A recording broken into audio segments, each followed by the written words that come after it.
Chapter 7, Kordero ng Diyos handog para sa tao.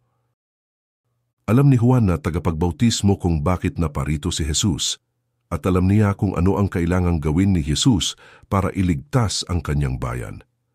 Nang makita ni Juan na naglalakad si Jesus papunta sa Jordan River para magpabautismo, itinuro niya si Jesus at malakas na sinabi, "Tingnan ninyo, siya ang kordero ng Diyos na nag-aalis ng kasalanan ng sanlibutan." Siguradong na-excite at nalito ang mga taong nakarinig nito.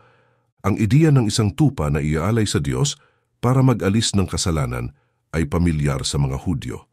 Pero bakit ginagamit iyon ni Juan para tumukoy sa isang tao? Isa itong pagbibigay ng babala dahil alam ng lahat kung ano ang ginagawa sa isang tupa kapag ito ay inialay sa Diyos bilang handog sa kasalanan. Ginigilitan ito sa leeg at pinagdurugo hanggang sa mamatay. Mayroong kailangang mamatay. Ang sacrificial system ng mga Hudyo ay sinasabing nakaugat sa pagtakas ng Israel mula sa pagkakaalipin nila sa Egypt. Pero sa totoo lang, ang pinakamalalim na pinagmulan nito ay ang Garden of Eden sa death sentence na ipinataw ng Diyos kina Adan at Eva nung piliin nilang magrebelde laban sa Kanya. Kung iintindihin mo ang mga Jewish sacrifices at ultimately ang kahalagahan ni Jesus mismo, kailangang maintindihan mo na nung sinabi ng Diyos na mamamatay sina Adan at Eva kapag sila ay nagkasala, hindi siya gumawa ng isang desisyon na biglaan lang. Hindi iyon parang pwede niyang sabihin na sa oras na kumain ka noon, ikaw ay magiging isang palaka o kahit ano lang. Kamatayan ang parusang ipinataw ng Diyos sa kasalanan dahil iyon ang pinakaakmang parusa rito at iyon ang pinakatamang gawin niya. Kagaya ng sinabi ni Pablo sa New Testament, sapagkat kamatayan ang kabayaran ng kasalanan. Hindi naman mahirap makita kung bakit. Una, nang magkasala sina Adan at Eva, hindi sila lumalabag sa isang utos ng Diyos na hindi naman mahalaga. Kagaya ng nakita na natin, pinipili nilang balewalain ang authority ng Diyos sa kanila. Ibig sabihin ay ipinapahayag nilang sila ay independent na sa Diyos. Siyempre, ang problema rito ay ang Diyos na ito na sinasabi nilang hindi nila kailangan ay ang source at sustainer ng kanilang mga buhay. Siya ang nagbigay sa kanila ng hininga at ng buhay, kaya nang masira ang relasyon nilang iyon sa Kanya, noong sila ay nahiwalay sa Kanya, naputol din ang koneksyon nila sa one and only source of life. Hindi lang iyon, pero tama lang at mabuti na ang Diyos ay galit sa mga nagre-rebelde sa Kanya. Sinasabi ng Biblia na ang karakter ng Diyos ay ganap na mabuti, matuwid at makatarungan. Kung gayon, hindi dapat nakakagulat na matindi ang galit niya sa kasalanan, na pagyakap sa kasamaan at pagtakwil sa kung ano ang mabuti at tama at makatarungan. Siyempre, ang galit ng Diyos ay hindi katulad ng sa atin. Hindi ito pabugso-bugso at sumasabog na para bang out of control. Ito ay kabaligtaran noon. Ito ay marubdob at permanenteng pagsalungat niya sa kasalanan at ang commitment na wasakin ito. Kaya sinabi ng Diyos kina Adan at Eva na mamamatay sila kapag sila ay nagkasala at kaya rin ang bawat tao ay nahatulan na ng kamatayan. Dahil sa ating kasalanan na ipinagpalit natin ang kabutihan ng Diyos para sa kasamaan, napasa atin ang galit ng Diyos at nahiwalay tayo sa source of all life. Iyan ang pinakamalalim na pinagmulan ng sacrificial system ng Israel. Itinuturo ng Diyos sa kanyang bayan na ang karampatan at kaukulang kabayaran ng kasalanan ay kamatayan. Pero may isa pang prinsipyo na itinuturo ang Diyos sa kanyang bayan sa pamamagitan ng mga handog na nagbibigay ng pag-asa sa gitna ng sitwasyong parang wala ng pag-asa. Ang parusang kamatayan ay hindi kailangang bayaran ng nagkasala. Oo, kailangan pa rin itong pagbayaran. Kamatayan pa rin ang kabayaran ng kasalanan, pero pinahintulutan ng Diyos sa kanyang pag-ibig at habag na isang substitute ang aako sa kamatayang nararapat sa taong nagkasala. Kung iisipin mo ito, ipinapakita ng sistemang ito ang napakagandang larawan ng matuwid na hustisya ng Diyos at ng kanyang habag. Mababayaran ang penalty na nararapat sa kasalanan at matutugunan ang hustisya, pero hindi kailangang mamatay ng taong nagkasala. Lubos na mararamdaman mo siguro ang tuntuning ito sa Festival of the Passover, ang celebration ng pagliligtas ng Diyos sa kanyang bayan mula sa pagkakaalipin nila sa Egypt. Ang Passover Festival ay pag-alala sa isang espesyal na gabi kung kailan ipinataw ng Diyos ang death sentence sa mga Egyptians. Sa mga nakaraang linggo paulit-ulit na binala ng Diyos si Pharaoh na kamatayan ang sasapitin niya at ng kanyang bayan dahil sa hindi niya pagpapalaya sa mga Israelites.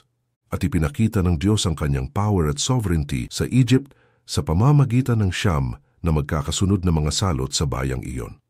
Sa pamamagitan ng mga salot na iyon, hinamon at tinalo ng Diyos ang mga Diyos-Diyosan ng Egypt, isa-isang pinaluhod ang mga ito at pinatunayan sa mga Egyptians na siya at siya lamang ang Diyos.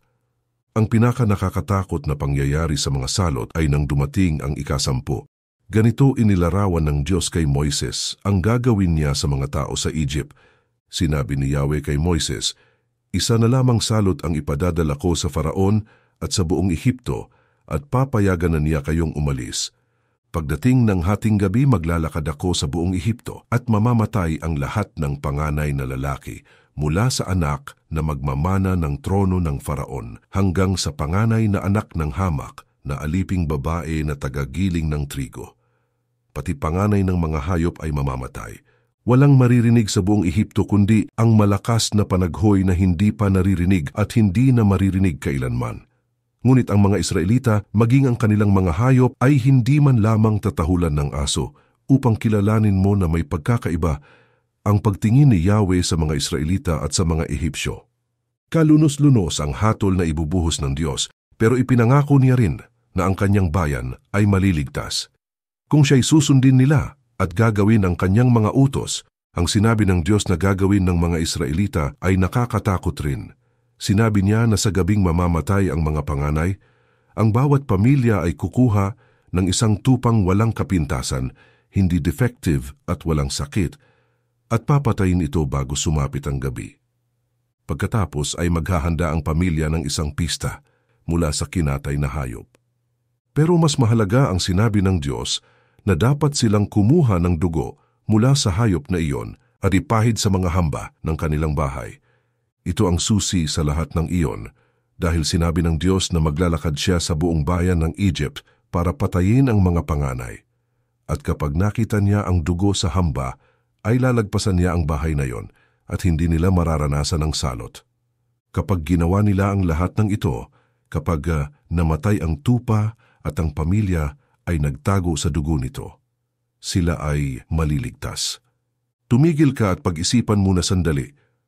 Mapapaisip ka kung nagtaka ba ang mga Israelita nang marinig nila na ang Diyos ay daraan din sa kanilang mga bahay at mga bayan. Hindi nangyari ang ganoon sa siyam na mga naunang salot. Sa mga iyon ang mga palaka, mga hayop, mga langaw, mga balang, mga yelo, ang kadiliman, ang dugo, at ang mga bukol ay nakasira sa buong Egypt, maliban sa mga bayang tinitirhan ng mga Israelites. Hanggang sa puntong ito, naging maingat ang Diyos na ipakita ang pagkakahiwalay nila sa mga Egyptians at wala silang kailangang gawin maliban sa panooring mangyari ang lahat ng iyon. Pero ngayon sinasabi ng Diyos sa kanila na dadalawin din niya ang kanilang mga bahay dala ang salot ng kamatayan. At mamamatay sila katulad ng mga Egyptians kung hindi sila maniniwala sa Diyos at susunod sa Kanya. Sobrang nakakatakot ang gabing dumaan ng Diyos sa buong Egypt at isa-isang pinatay ang mga panganay na anak bilang parusa sa kasalanan ng mga tao. Ang buong bayan ay napuno ng sigaw at pagtangis ng mga Egyptians sa pagkamatay ng kanilang mga anak ng gabing yon. Mapapaisip ka na lang kung kasabay rin ba nilang sumigaw at tumangis ang mga Israelites na hindi naniwala sa Diyos at kinutya lang ang sinabi niya. Walang sinabi ang Biblia tungkol diyan. Nakita mo ba kung ano ang itinuro ng Diyos sa mga Israelites ng gabing iyon? Isa na rito ang nakapangingilabot na paalala ng kanilang sariling kasalanan. Kapag natapos na ang lahat, pinapaalala ng Diyos sa kanila na sila rin ay karapat-dapat parusahan ng kamatayan katulad ng mga Egyptians. Sila rin mismo ay guilty sa kasalanan. Pero may isa pang lesson dito, ang kapangyarihan at kahulugan ng substitutionary sacrifice. Nakabaon na sa kanilang mga isip at mga puso ang handog bilang substitute. Ang pagpatay sa tupa ay hindi malinis na gawain. May kasamang mga laman loob at dugo iyon. Luluhod ang tatay sa tabi ng hayop. kukuha ng kutsilyo at gigilitan ito sa leeg at tutulo ang dugo sa lupa hanggang ang hayop ay maghingalo, mangisay at tuluyan ng mamatay, at sa puntong ito babaling ang paningin ng bawat miyembro ng pamilya mula sa namamatay na tupa papunta sa kanilang anak na lalaki, at mauunawaan nila. Ang tupang ito ay namatay upang ang batang si Joshua ay hindi mamatay. Ang tupa ay namamatay bilang substitute ni Joshua. Nakita mo? Itinuturo ng Diyos sa kanyang bayan sa isang madugo at madamdaming paraan na hindi niya magagawa at hindi niya pwedeng baliwalain lang ang kanilang kasalanan. Kailangang dumanak ang dugo dahil dito. May kailangang mamatay dahil iyon ang parusang nararapat sa kasalanan. At kaya habang pinapahiran ng tatay ng dugo ang kanilang hamba, buhat ang batang si Joshua at sinarado ang pinto ng kanilang bahay, nalalaman ng buong pamilya na sila ay guilty at dapat mamatay. Hindi sila nilagpasan ng pagpaparusa ng Diyos dahil sila ay inosente. Hindi niya sila iniligtas dahil kahit papaano ay less deserving silang mamatay kaysa sa mga Egyptians. Hindi. Nilagpasan niya sila dahil may isang namatay bilang kapalit nila. Sa pagdaan ng Diyos sa kanilang bahay, habang hawak ang sword of judgment, nagtiwala sila sa dugo ng tupa, hindi na lang isang hayop. Sa paglipas ng panahon, itinatag ng Diyos ang buong sistema ng paghahandog ng mga hayop kung saan natutunan ng mga tao na ang kanilang kasalanan, kahit totoo at masama ito, ay maaring akuin at pagbayaran ng isang substitute. Pero nagsimula rin siyang magturo sa kanila na hindi laging mga hayop ang magdadala ng parusa ng kanilang kasalanan.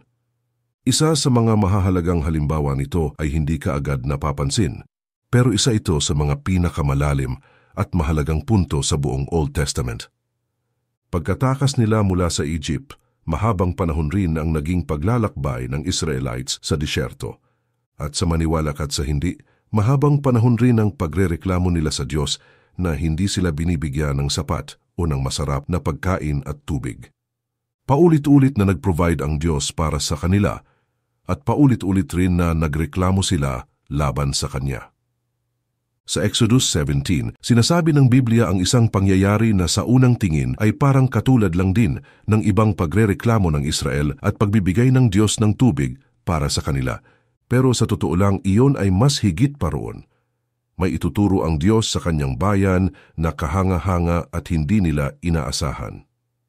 Sa araw na ito dumating ang mga tao sa isang lugar na tinatawag na Rephidim at katulad ng maraming beses na nilang ginawa, nagsimula silang magreklamo na dinala lang sila ng Diyos sa disyerto para patayin.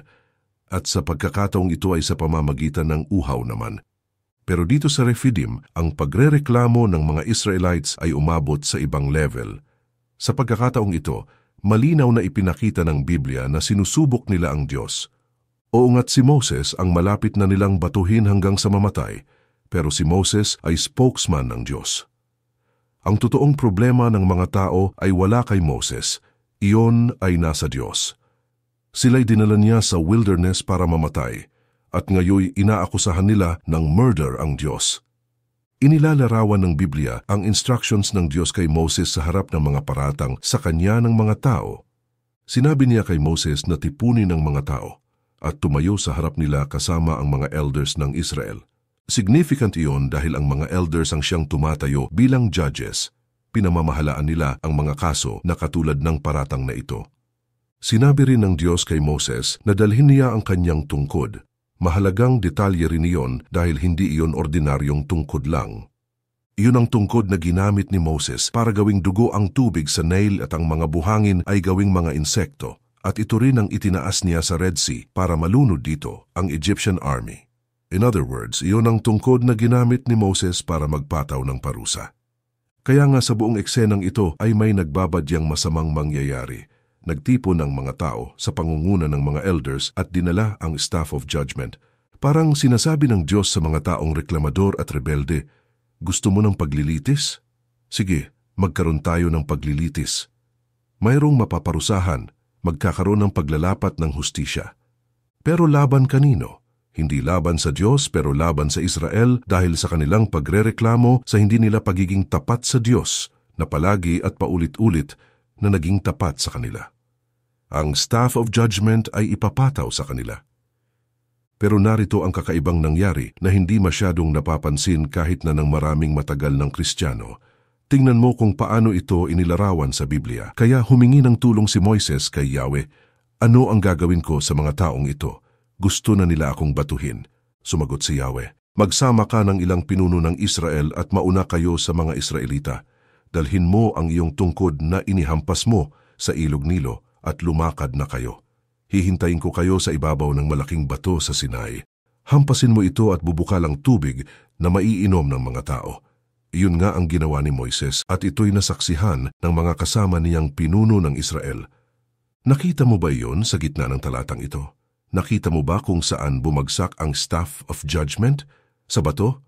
Oo, pero sino ang nasa bato? Ang Diyos. Hihintayin kita roon sa may bato, sabi ng Diyos. Paluin mo ang bato. Sa madaling salita, iginiit ng Diyos na ang rod of judgment na dapat tumama sa mga taong ito dahil sa kanilang pagrereklamo at kasalanan at unfaithfulness ay sa akin mo ipapalo. Ginawa nga iyon ni Moses at ano ang nangyari? Umagos ang tubig mula sa bato. Malayang dumaloy ang buhay. Ipinapakita nito ang great principle ng substitution sa mas higit na paraan. Hindi na lang basta isang hayop, pero ang Diyos mismo ang tumanggap ng judgment at sumpa na dapat ay bumagsak sa kanyang bayan. At dahil doon sila ay mabubuhay at hindi mamamatay. Great King and Suffering Servant. Sa mga sumunod na daan-daang taon, patuloy na tinuruan ng Diyos ang kanyang bayan tungkol sa principle of substitution hanggang kay Propeta Isaias sa Old Testament. Nakita na natin kung paano ipinahayag ni Isaias na may divine king na darating para maghari sa mundo na may ganap na hustisya at katuwiran at para iligtas ang bayan ng Diyos mula sa mga umaapi sa kanila. Ito pa lang ay napakagandang katotohanan na, pero ipinahayag rin ni Isaias na ang divine king na ito, ang tinatawag na mighty God, ang siya ring magiging suffering servant of God na aako ng mga kasalanan ng tao at paparusahan ng kamatayang nararapat sa kanila. Ganito inilarawan ni Isaias ang gawain ng divine royal suffering servant na ito. Tunay ngang inalis niya ang ating mga kahinaan, pinagaling niya ang ating mga karamdaman. Subalit inakala nating iyo'y parusa ng Diyos sa Kanya, ngunit dahil sa ating mga kasalanan, kaya siya nasugatan. Siya ay binugbog dahil sa ating kasamaan. Tayo ay gumaling dahil sa pahirap na dinanas niya at sa mga hampas na kanyang tinanggap. Tayong lahat ay tulad ng mga tupang naliligaw. Nagkanya-kanya tayo ng lakad, ngunit ipinataw ni Yahweh sa kanya ang kaparusahang tayo ang dapat tumanggap. Pagkatapos ng mahabang pagdurusa, muli siyang nalasap ng ligaya. Malalaman niyang hindi nawalan ng kabuluhan ang kanyang pagtitiis. Ang tapat kong lingkod na lubos kong kinalulugdan ang siyang tatanggap sa parusa ng marami. At alang-alang sa kanya, sila'y aking patatawarin.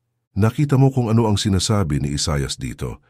Sinasabi niya na ang dakilang haring ito ay hindi lang magtatatag ng isang kaharian na may ganap na katuwiran. Bilang suffering servant, siya rin ang aako at uubos sa parusang kamatayan para sa kanyang bayan.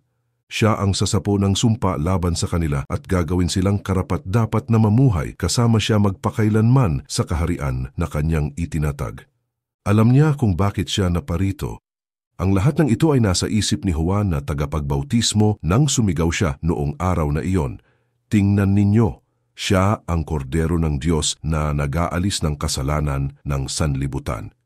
Kinilala niyang si Jesus ang magiging ultimate sacrifice na mamamatay para sa kanyang bayan, ang suffering servant na matagal nang ipinahayag na siyang paparusahan para sa kasalanan ng kanyang bayan.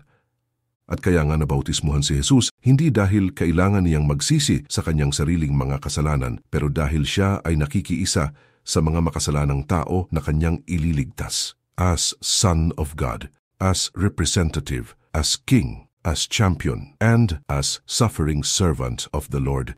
Iyan ang huling ibig sabihin ng tinig mula sa langit, nang sabihin nitong, ito ang minamahal kong anak na lubos kong kinalulugdan.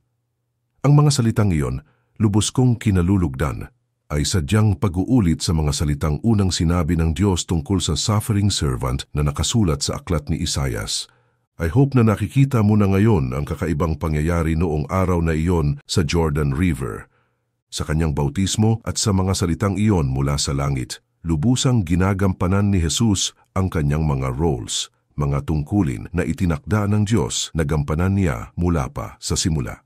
Pwede mo nga ring sabihin na sa mga salitang ito mula sa langit, ipinapahayag ng Diyos ang tatlong korona ni Jesus, ang kanyang crown of heaven bilang anak ng Diyos, ang crown of Israel bilang haring matagal nang hinihintay, at ang crown of thorns bilang suffering servant na magliligtas sa kanyang bayan sa pamamagitan ng kanyang pagkamatay para sa kanila bilang kahalili nila. Hindi naman ito parang isang surprise kay Jesus.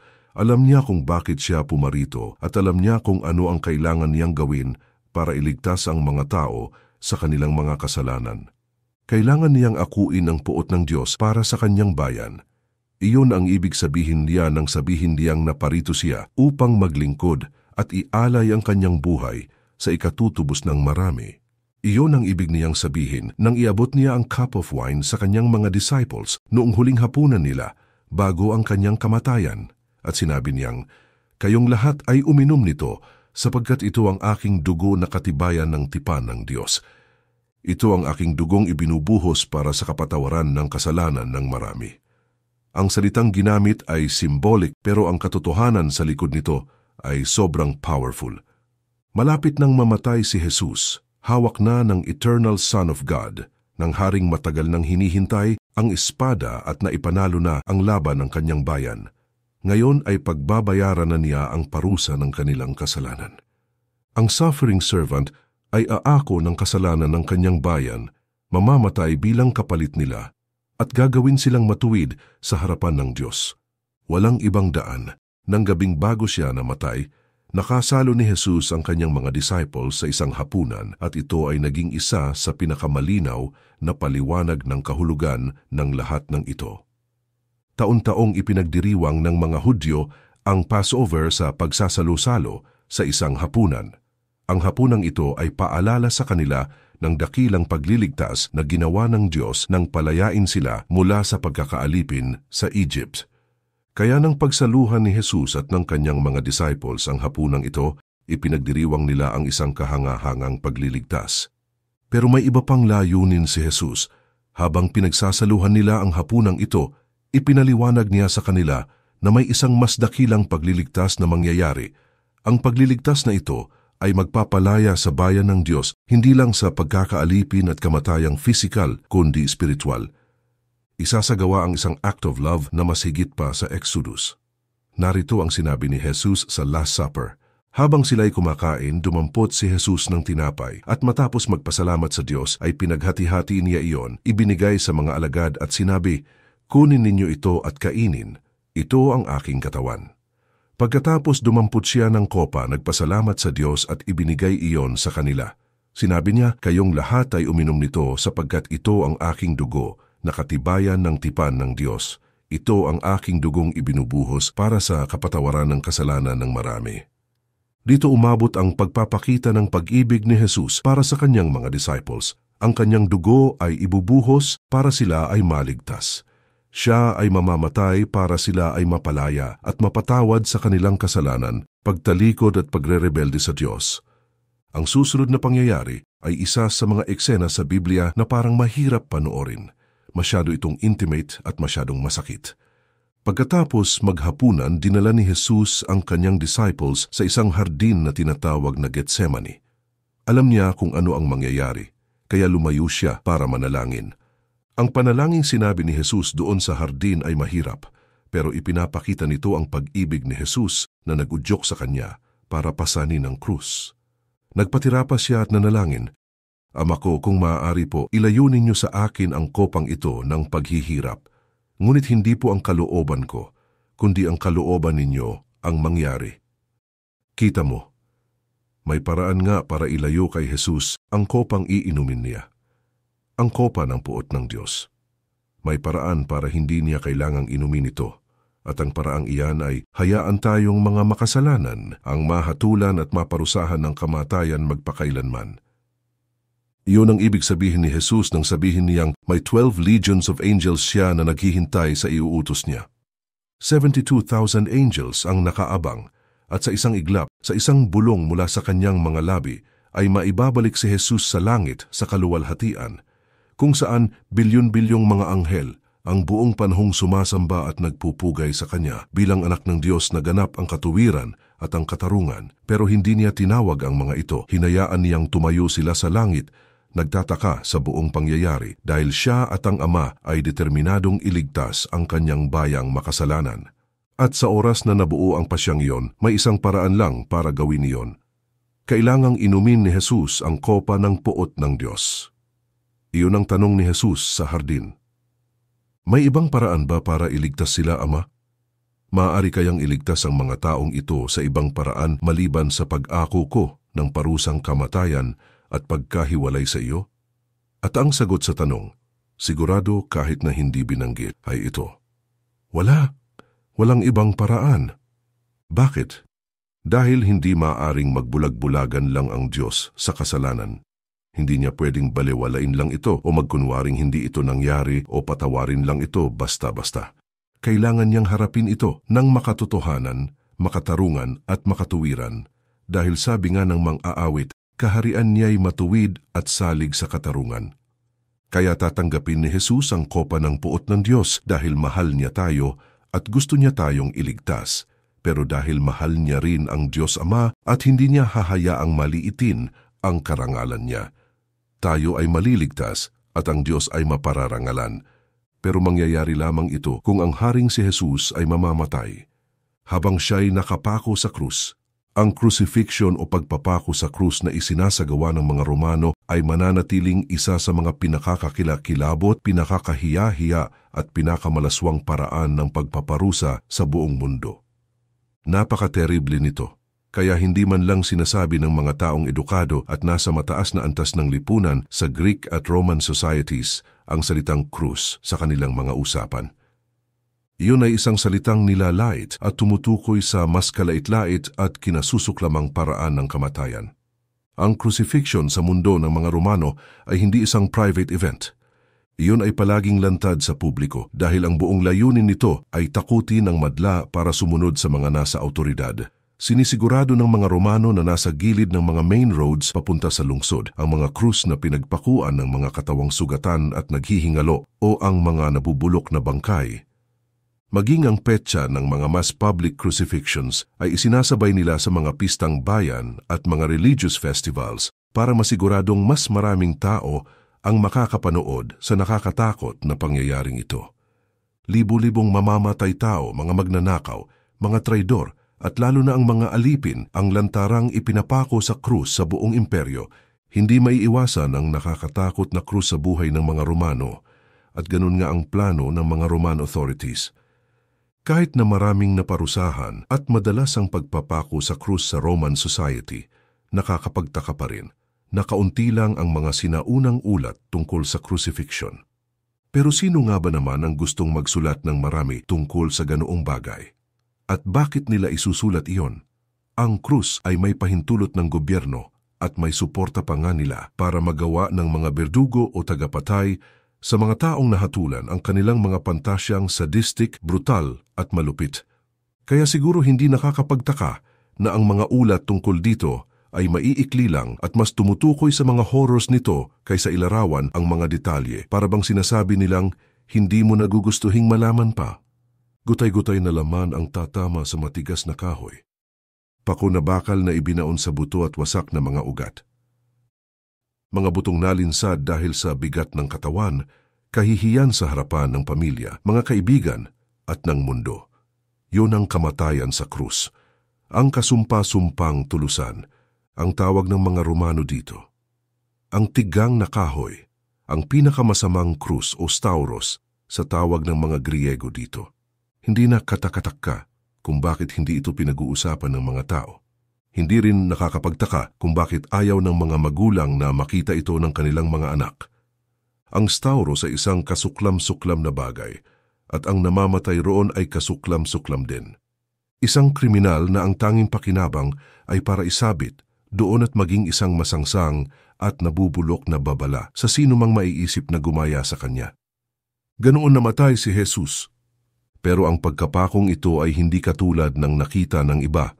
Ang lahat ng patungkol dito ay nagsasabing Hindi ordinaryo ang lalaking nakasabit sa krus na ito.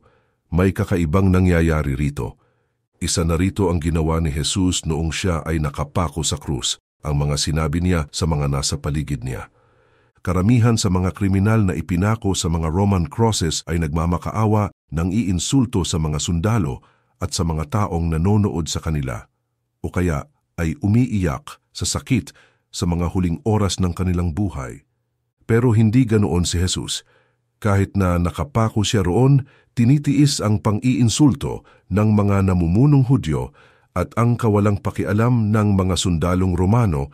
Tila nadala siya ng pag-ibig sa mga taong pumapatay sa kanya. Nang isa sa mga lalaking nakapako kasabay niya, ang nakilala kung sino siya, sinabi sa kanya ni Jesus, "Sinasabi ko sa iyo, isasama kita ngayon sa paraiso." Habang nagpapalabunutan ang mga sundalo upang paghati-hatian ang kasuotan niya, tumingin siya sa langit at nananalangin, "Ama, patawarin mo sila sapagkat hindi nila nalalaman ang kanilang ginagawa." Kamangha-mangha na kahit na nakapako siya at malapit ng mamatay, minamahal at inililigtas at binibigyang pag-asa pa rin ni Jesus ang mga nasa paligid niya. Naroon din ang pagtitiis niya ng pangungutya, ang walang katapusang pangungutya. Sinimulan iyon ng mga Romano noong siya ay hinagupit, binihisan si Jesus ng kapirasong telang kulay purple. Pinahawak siya ng tambo para kunwari ay tungkod ng hari, at sinuotan siya ng koronang tinik na ginawa nila, at mariin itong ibinaon sa kanyang ulo. Pagkatapos ay lumuhod silang lahat sa kanya at nagtawanan, sabay sigaw ng, "Mabuhay ang hari ng mga Hudyo." Ang layunin niyon ay para pahiyain ang buong bayan ng mga Hudyo at kutyain si Jesus. Pero habang nakapako siya sa krus, ang sariling kababayan ni Jesus ay sumali na sa pangungutya sa kanya. "Kung ikaw nga ang anak ng Diyos," sabi ng isa, "bumaba ka sa krus." Sabi naman ng isa, iniligtas niya ang iba pero hindi niya mailigtas ang kanyang sarili. Sa kabila ng lahat ng ito, walang sinabi si Jesus sa kanila. Kahit na alam niya na marami sa mga sinabi nila ay totoo naman, tiniis lang niya ang lahat ng ito. At naroon din ang kadiliman. Sinabi ng mga gospel writers na mula sa ika-6 na oras hanggang ika-9 na oras, mula tanghali hanggang 3:00 ng hapon, matinding kadiliman ang bumalot sa Jerusalem. Maraming tinta na ang ginamit sa kasaysayan para subukang ipaliwanag kung ano ang kadilimang iyon. Siguro ay isang eclipse o isang dust storm o kaya ay volcanic activity. Pero alam ng mga taong nakasaksi sa nangyari na iyon ay gawa ng Diyos mismo. Sinabi lamang ni Lucas na nawala ng liwanag ang araw. Sa katunayan, ang kadilimang bumalot sa lupa noong araw na iyon ay sumisimbolo sa nangyayari sa krus nang mamatay si Jesus. Kita mo, paulit-ulit sinabi sa Biblia, ang parusa ng Diyos ay isinasalarawan ng kadiliman. Iyon ang kadiliman ng kamatayan at ng libingan. Doon sa Golgota, binalot si Jesus ng kadiliman ng parusa, ang anak ng Diyos, ang suffering servant.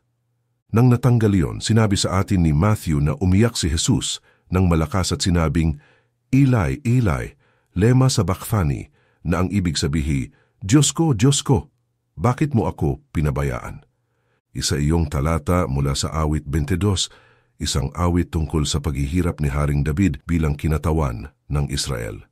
Pero ano ang ibig sabihin ni Jesus dito? Ibig niyang sabihin na sa oras na iyon, sa ilalim ng kadiliman ng parusa, siya ay kumakatawan sa kanyang bayan sa pamamagitan ng pag-ako at pagtanggap sa kanyang kaluluwa ng parusa na nararapat sa kanila, ang iwanan at itakwil at itaboy at palayasin at talikuran ng Diyos. Kita mo, noong nakapako siya roon sa krus, ang lahat ng kasalanan ng mga taong iniligtas ng Diyos ay pinasan ni Jesus at namatay siya para sa kanila. Bilang kahalili nila, bilang champion nila, substitute nila, hari nila. Kaya naisagawa na ang sentensyang kamatayan na ipinataw noong una pa sa Eden. Ang sumpa ay inako na. Si Jesus na anak ng Diyos ay tinalikuran ng kanyang ama dahil sa kasalanan ng kanyang bayan at kasabay ng isang malakas na sigaw ng naganap na siya ay namatay. Napakaganda ng kasunod na nangyari.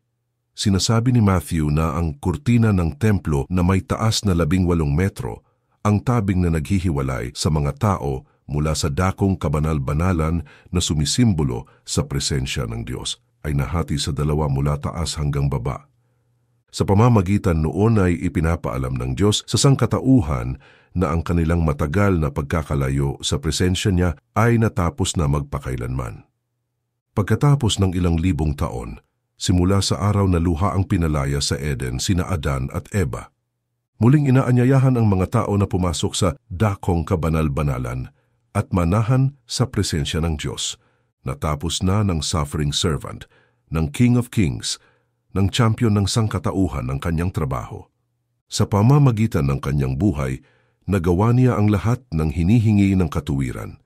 Sa pamamagitan ng kanyang dugo, nabayaran na niya ang parusa na nararapat sa kanila dahil sa kanilang kasalanan. Nabaligtad niya ang tagumpay ni Satanas, napagtagumpayan niya ang kaligtasan once and for all, at ngayon siya ay patay na,